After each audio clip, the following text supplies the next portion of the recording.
জুলাই সনদ বাস্তবায়নে বিশেষ আদেশে গণভোটের চিন্তা কমিশনের বিস্তারিত সংবাদ।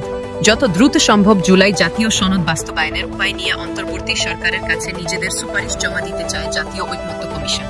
একটি বিশেষ আদেশ জারি করে তার ভিত্তিতে গণভোট এবং আগামী জাতীয় সংসদকে দ্বৈত ভূমিকা সংবিধান সংস্কার পরিষদ ও জাতীয় সংসদ পালনের ক্ষমতা দেওয়ার মাধ্যমে সনদ বাস্তবায়নের সুপারিশ করার চিন্তা করছে কমিশন, সংশ্লিষ্ট সূত্র জানায়। ঐকমত্য কমিশন এখন দুটি বিষয় বিবেচনায় রেখেছে।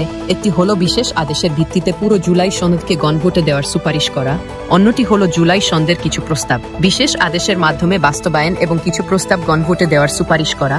গত শুক্রবার জুলাই জাতীয় সনদের সই হলেও এখন পর্যন্ত সনদ বাস্তবায়নের উপায় নিয়ে সুপারিশ চূড়ান্ত হয়নি।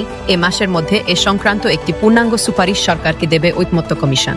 জুলাই সনদ বাস্তবায়নে গণভোটের বিষয়ে রাজনৈতিক দলগুলো একমত, কিন্তু গণভোটের ভিত্তি কি হবে, গণভোটের সময় ও গণভোটের প্রশ্ন কি হবে, এসব বিষয়ে মতপার্থক্য আছে।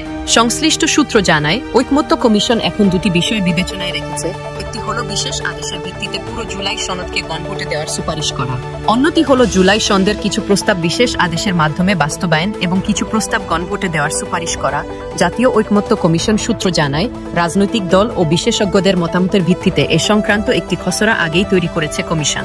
গতকাল শনিবার কমিশন নিজেরা বৈঠক করেছে, সেখানে ওই প্রস্তাব নিয়ে কিছু আলোচনা হয়েছে। সেটার ভিত্তিতে প্রস্তাব চূড়ান্ত করার কাজে অগ্রসর হতে চায় কমিশন। এই প্রস্তাবের কিছু জায়গায় আরও স্পষ্ট এবং বিস্তারিত করা প্রয়োজন। এটি নিয়ে আজ রোববার আইন বিশেষজ্ঞদের সঙ্গে কমিশনের বৈঠক করার পরিকল্পনা আছে।